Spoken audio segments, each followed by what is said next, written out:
يعني بقالي سنة ونص باعمل فيديوهات أو سنتين تقريبا، داخل في سنتين يعني، ومحدش لحد النهاردة اهتم يسأل عليا ايه اللي حصل لك، اختفيت ليه، اي حاجة يعني. فحسيت يعني ان هو تقعدوا تقولوا لي اعمل محتوى حلو ومش عارف ايه وبتاع، وبعمل محتوى اللي يعجبكم، بس مش مهتم للذوق العام. اقول لك كلمه مش تعجبك. مش مهتم ان انا اكل واشرب، بس الحمد لله يعني معايا فلوس كتير فشخ يعني، فوق ما انتم متخيلينها. انا معايا فلوس، انا معايا فلوس، انا معايا فلوس، انا معايا فلوس.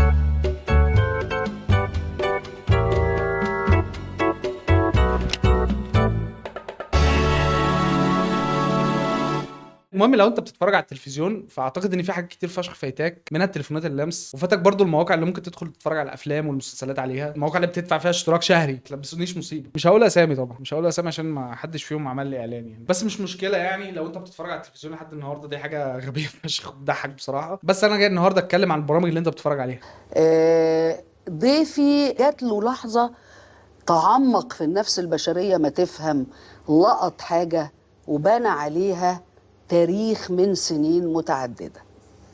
نجم تنس. اللي مفيش اللي نادرا لما تلاقي حد بيتفرج عليها، اللي بتفشخ ذوق الشعب المصري، وكل ذره اختيار حر انت ممكن تاخدها في اي حاجه في حياتك عامه. المهم، فدي سلسله جديده المفروض ان هي تنزل قبل رمضان. واضح فشخ من اسمها ان انا هتكلم عن حاجات ليها علاقه بالذوق العام المصري، لان زي ما انتم عارفين يعني أنا عندي مشكله كبيره قوي مع الذوق العام المصري، وده واضح فشخ من فيديوهاتي، لان انا كل فيديوهاتي بتكلم فيها عن الذوق العام، سواء في محتوى او في اغاني او في افلام، اي حاجه هتلاقيني انا بكره البني ادمين بصراحه يعني، بس اللي عنده ذوق انا بحترمه بصراحه. انا عندي مشكله كبيره قوي قوي قوي في الذوق العام المصري، واظن ده واضح بكل بساطه، لان معظم محتوايا بكره فيه الذوق العام المصري، و40 فيديو على التشانل او 38 يعني او 39، مش فاكر بصراحه، دول كلهم كراهيه للذوق العام المصري. وانا في السلسله دي جاي اثبت لك بادله كتير ان الذوق العام المصري خطر، في مشكله كبيره قوي. دلوقتي الناس بتتعامل مع زياد زازا ان هو بني ادم عادي يعني، فاهم، ان هو بني ادم جامد او بني ادم عموما. مش مهم، مش هدخل في تفاصيل يعني عشان مش عايز اعمل مشاكل مع حد. المهم نخش في موضوعنا على طول، عشان احنا اتكلمنا كتير قوي في الانترو بصراحه، لحد درجه ان انا تعبت، حاسس ان عايز اوقف ريكورد دلوقتي واخش انام يعني. البرامج التلفزيونيه من زمان وهي واخده نفس الطبع ونفس الشكل، وهي بتبقى عباره عن ضيف بيقعد مع المذيع يتكلموا بكل عفويه عن الاعمال بتاعته، والمفروض يعني ان هي بتبين لك جانب مختلف عن الممثل او الشخصيه اللي انت بتتفرج عليها، اللي هي ادوارها كلها مثلا اكشن، ابن بلد، او اي حاجه لها علاقه بفحولتك ونصك التحتاني عموما، زي مثلا احمد العوضي. يعني احمد العوضي فنان متنوع فشخ. بص مش هكذب بصراحه، احمد العوضي مش متنوع خالص يعني، حتى بيعمل نفس التسريحه من 2010، نفس التسريحه ونفس الستايل اللبس. تخيل ده مثلا هتجيبه في برنامج يعمل ايه؟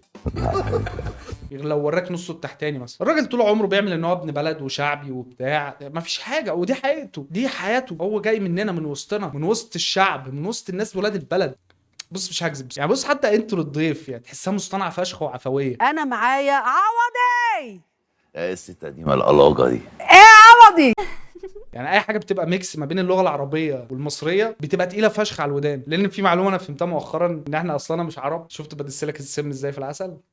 المهم ان اي حاجه بتبقى منمقه ومتحضره بطريقه مش طبيعيه او كامله زياده عن اللزوم، بتبقى سيئه، او تحس ان انت بتتفرج على حاجه ازاز. دي حاجه تمشي بيها في حياتك. الحياه من غير زناخه ملهاش اي طعم، لازم يبقى في زناخه وريحه عرق، وتعرف الشخص ريحه عرقه عامله ازاي. دي الدنيا. ليه ليه كلنا بنمشيش نشم بطاط بعض؟ وبعدين برضو هم في الاول وفي الاخر مستضيفين احمد العوضي يعني، مش امير كرارة اللي هو نفس الشخص يعني، بس عظمه عرض شويه. الاوردر المفضل ليه سمك بلطي رد مقفول ورز صياديه وجرجير. ده احمد العوضي، ده اكلته المفضله. اكيد الراجل ده ما يعرفش حاجه عن الماتشا والبوباتين. الفكره طبعا الفشيخه في البرامج دي ان هي بتكون في عناوين فيديوهات يعني. تخيل برنامج ضخم وانتاج ضخم وشركات كبيره قوي، اتمنى ما يمسحوش الفيديو ده يعني، مش مشكله والله يعني، فداكوا اي حاجه. اهم حاجه ال1000 واحد اللي بيتفرجوا على الفيديو في اول 7 اسابيع يعني هم ينبسطوا يعني، مش مهم انا لا اكل ولا لا يعني. مثلا تعالى ناخد نظره على العناوين بتاعت فيديوهاتهم. لقيت امي بعد 27 سنه شافتني في التلفزيون، كانت اغرب بنت ابكت الحاضرين مع نانسي صلاح. طبعا اكتر فيديو جاب فيوز في التشانل دي بنت مي سليم نامت في الاستوديو. شوفوا الام وهي بتصحيها بالاغاني، دي حاجه شدت انتباه 20 مليون بني ادم عشان يدخلوا يشوفوا بنت مي سليم نامت ليه في الاستوديو. اسماء خست 50 كيلو بدون عمليات. شوفوا عملت كده ازاي، بتبرطمي. لا يا حياتي، العركه بتدور ازاي بين احمد العوضي وياسمين عبد العزيز يعني، بيحاولوا الناس تعرف علاقتهم عامله ازاي وبتاع، الحاجات اللي هي البنات اللي عندهم 13 سنه بيهتموا بيها والحاجات دي. طبعا دي افشخ حلقه في تاريخ البرنامج بصراحه، بجد دي اكتر حاجه بتضحكني. سعد سمير ومحمد بركات دمهم خفيف فشخ. طبعا سعد سمير بعد ما غرته الفلوس والشهره واضواء المدينه اتغير يعني، ساعه ما مضى مع الاهلي. ما يلا يا ابني. يا دنيا سمعاني ابويا وصلني ميداليه كرار روح الشرق. كورال تاني. فحل. يلا مش مشكله. العركه بتبدا قوي بين ياسمين واحمد العوضي، ضحك بس. انا متاكد ان احمد العوضي هو اللي بيكتب عناوين الفيديوهات دي، بياخد الشانل كده يكتب الفيديوهات دي ويعمل لها ابلود ويخش يضرب الناس الغلابه اللي عنده في البدروم وينام. قالت لي طلقني عشان باكل كبده نيه. احمد العوضي يتحدث عن ياسمين عبد العزيز، طلقني عشان باكل كبده نيه. انت مش شفتيش شعر صدره عامل ازاي؟ والمفروض يعني ان ده الجانب الثاني من الناس اللي احنا اتكلمنا عنهم، اللي هو اهم ناس في الدنيا في الكوكب، اللي هو الممثلين والناس دي، اللي هو اهم مني ب 500 مليون مره، كلنا غلابه لله. فده الهدف من البرامج دي. وبرده في جزء مهم جدا جدا جدا في البرنامج بتاع الاستاذه الكبيره منى الشاذلي، هو البكاء. يعني انت لو كتبت معاكم منى الشاذلي وكتبت كلمه بكاء هتلاقي كل الناس عندها بتروح تعيط وجاها هستيري. ليسي ومنى الشاذلي تضطر للخروج لفاصل. اسمع الحكايه اللي تسببت في بكاء. يعني هلخص لك الفيديو بسرعه كده. الراجل ده كان بياكل اندومي ناشف، فدي هي دي اللي الحاجات اللي خلته تعيط يعني، فاهم؟ لو حياتي العاديه دلوقتي. لحظه مؤثره جدا، بكاء هند صبري ومنى الشاذلي بسبب مشهد صعب جدا في المسلسل. شاهد لماذا بكت هذه الفتاه بسبب الحظر. اكيد كانت بتشجع الجزائر يعني. الفنان عمرو يوسف ينهمل من البكاء ولا يستطيع ايقاف نفسه بسبب موقف. بكاء عمرو الليثي بيمثل بقى، بيقلد منى الشاذلي. منى الشاذلي تبكي من كلمات الفنان حسين كامل. بص حتى فيديو من 12 سنه، بكاء منى الشاذلي وقصيده حسك في الدنيا يابا، هي من 12 سنه بتعيط اي حاجه بتعيطها. يعني ممكن اوريكم فيديو مثلا الوحيد اللي عيطت عليه في حياتي كلها. انا عيطت مرتين، مره كان لها علاقه بالشطافه يعني، المره الثانيه في الفيديو ده لما شفت الفيديو ده.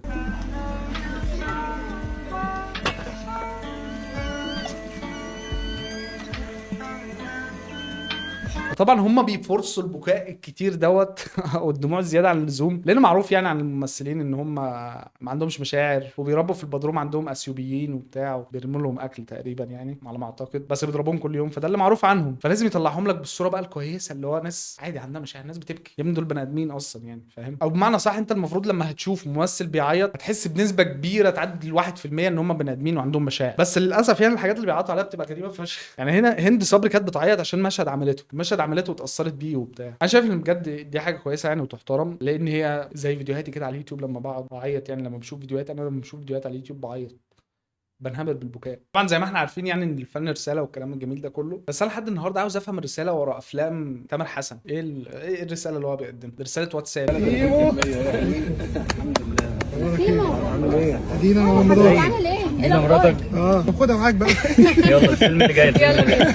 المهم ان المفروض يعني فقره العياط دي فقره معروفه زيها زي فقره الغنى، زي فقره الاعمال. فقره العياط دي فقره مهمه جدا، بحطها مع كل الضيوف اللي عايزين فايرال على اليوتيوب. انا ممكن اكون فيوزي على اليوتيوب عندي اكتر من فيوز برنامج منى الشاذلي على قناه ان بي سي مصر. والجزء اللي فات ده كنا اتكلمنا عن الناس الممثلين بقى والناس المشاهير فشخ اللي احنا عارفين حياتهم عامله ازاي. يعني هو اهم حاجه في حياتهم التوست، واللي بيحطوا عليه الكافيار والترافل بيحطوهم على بعض كده، وشويه بيتكوينز، يحطوا بيتكوينز في الساندوتش. لا، واحد صاحبي بجد عايش في منطقه شعبيه فشخ، منطقه زباله حقيره تمام. كان بيصحى كل يوم يعمل توست وبتاع، ويحط زبده فول سوداني ومربى. دي كانت حياته يعني. كان بيحط التوست كده في الفرن البلدي. عارف انت الفرن البلدي؟ حد عارف الفرن البلدي شكله عامل ازاي؟ اللي هو بقطينه ده. فكان بيحط التوست جوه عشان يتحمص. على فكره ما بهزرش، ده بجد، انا شفته بيعمل الكلام ده قدام عيني. المهم ان هم لما بيستضيفوا شخص بقى حقيقي، شخص طالع فعلا من زباله المجتمع وناجح وكسر كل الحواجز الممكنه قدامه عشان هو يحقق نجاح كبير، بيبقى تعاملهم معاه كده باستغلال. يعني مش باستغلال، فاهم، بس باستغباء. واقرب مثال للموضوع ده احنا شفناه كتير فشخ لما بيجيبوا اي رابر. يعني تلاقي الرابر جايبينه، الراجل عامل اخر تراك منزله معدي ال 500,000 فيو ومكسر الدنيا في ساقية الصاوي، وتيجي تبص تلاقيه بيتعاملوا معاه ان هو اقل منهم، فاهم؟ وبيتعاملوا معاه كده اللي هو في حته من، فاهم، من بعيد كده، اللي هو معلش عندي مشكله مع البارفو بس خليك بعيد عنه. وليجاسي قاعد مكسوف، وانا دلوقتي هقوم اقرم مناخيري. لا هقوم اقرم. برضه حاجه سيئه برضه بيعملوها، ان هو لما يجي يتكلم عن الراب مثلا كفن، المفروض يعني فن موجود من الستينات تقريبا، بيتكلموا عنه ان هو فن جديد لسه طالع، يعني لسه حاجه طازه كده طالعه من 5-6 سنين، فاهم؟ وبعدين ابتدت تظهر علينا انواع جديده من المزيكا. ما اعرفش ان كان في شاهين ده بيراب من قبل ما انا اتولد، اقسم بالله بيراب من قبل ما انا اتولد بكتير فشخ، بس كانش بيعرف يراب لحد دلوقتي. وبيتعاملوا برضه مع الراب ان هو فن الجيل الصغير بس، مش اي حد ممكن يسمع العبط ده. يعني لو مفيش حد عاقل يعني يسيب تامر حسن ويروح يسمع تراكات واحد اسمه ريكس مش عارف، ويكس تقريبا، ويكس حاجه كده يعني، الجيل الجديد بقى وبتاع. طبعا انت لو شفت اللقاء ده اول كام كلمه فشخوا الدنيا خالص. تخيل ده الراب فن الاطفال. بعيدا عن الجمله دي ممكن تكون صح بنسبه كبيره يعني، بس انا بسمع راب يعني، راجل مسن بصراحه. بس ده مش فن اطفال، ده استحاله يكون فن للاطفال بس. وبعدين يعني لا مؤاخذه يعني، سعاد يونس دي اجمد حاجه عملتها السامبل بتاعت ابي يوسف، دي اكتر حاجه انا اول ما بسمعها بحس ان انا هسمع باقي تراك ابي يوسف. بس نروح بقى لجانب مهم خالص بعيدا عن كل العفويه اللي فاتت، توك شوز اللي في ريل لايف. فكك بقى من جو العفويه بتاع الممثلين ده، وده بني ادم بقى بجد، لا مشهور ولا معروف ولا عنده عده لمس ولا اي حاجه، هو كل اللي في حياته هو عنده مشكله او قصه عايز يطلع يحكيها، فبيجيبوه طبعا الاستاذه قديره الفنانه الموهوبه المذيعه المهمه جدا القديره جدا ريهام سعد. دي اغرب حاجه ممكن تتفرج عليها يعني. مين فوت الليجاسي الكبيره الضخمه بتاعه البنات اللي كانوا راكبهم عفريت؟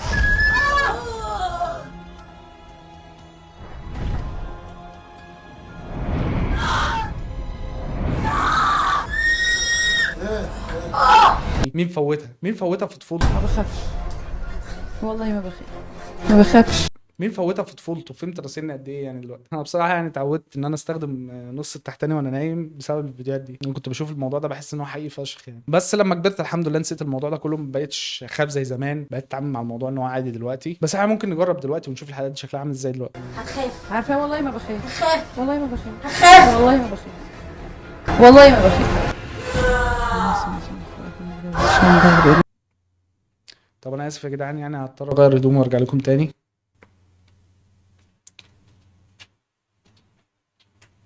المهم البرنامج بتاعه كان كله سبايس، كله شطه، كله مشاكل، حالات مثيره للجدل، اشخاص مثيرين للجدل، من اول جهاز كشف الكذب عند الصعايده لحد فقرات العالم السفلي كله. برنامج كله حماس وروح وبني ادمين، وراجل ماشي بالكاميرا مهزوزه، ما هي بتصور فرح يعني، انت كل حاجه جامده فشخ. لحد ما ابتدى البرنامج ده يفقد لمعانه. انا كنت بحترم حتى لو كانت هي بتاخد الناس اللي جابتهم دي وتروح تعذبهم وتاكلهم بلبن، تعمل فيهم كل حاجه سيئه في الدنيا، انا ما كانش عندي مشكله، انا كنت احترمها برضه يعني. انا لغايه النهارده ما عنديش اي مبادئ يعني، لان انا كنت بدخل اتفرج على البرنامج استمتع فشخ، انبسط. بس حتى دلوقتي الموضوع بقى اقل جوده يعني، هو بقى عباره عن سابح سند بجوده اقل يعني. احنا مثلا ممكن نبص عليها، لحظات تحبس الانفاس داخل منزل احرقه الجن. بصوا يا جدعان، حتى الكواليتي كانت مرعبه فشخ، كواليتي مرعبه فشخ، يا ساتر يا رب. اكيد الحاجه دي حقيقيه يعني. عامه يا جدعان ده لايف شو يعني، في 2 هنا بيتفرجوا، منهم 2 اخواتي، بعيدا عن اصحاب القلوب الضعيفه. حلقه عن الجن والعفاريت من 14 سنه، لحظه خروج الجن من شاب في المقابر على الهواء. الجن خرج عقبالنا يعني. تهرب من الاستوديو